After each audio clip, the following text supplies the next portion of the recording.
So what's up mga keepers, good morning. Yan, for today's video ang topic natin ngayon kung paano daw tayo magpag green water sa ating backyard mga boss.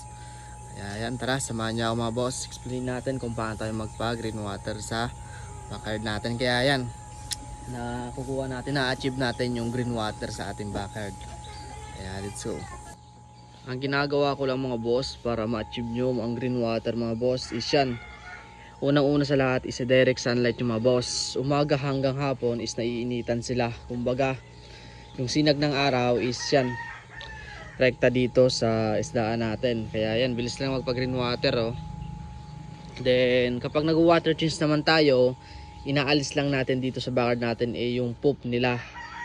Yan, para yung green water ay hindi nawawala. Parang dagdag bawas lang tayo mga boss.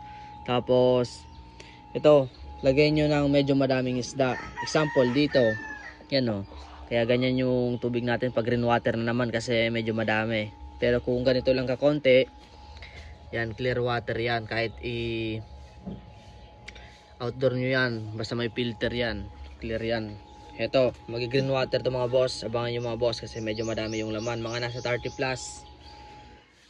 Yan dito, yan, direct sunlight. Yan. Basta direct nyo lang mga boss.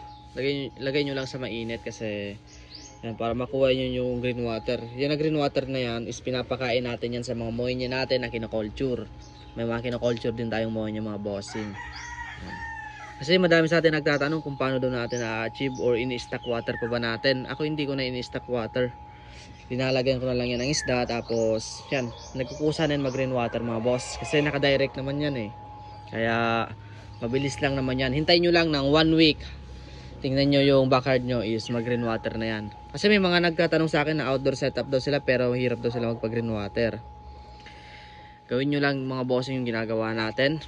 Pa-direct sunlight nyo. Then kapag mag water change kayo, yung mga poop lang nila sa ilalim. Tapos yung pakain nyo, saktuan lang. Kasi kapag hindi nyo saktuan yung pakain nyo, green water yan diba, magiging brown yan kapag sobrang pakain nyo.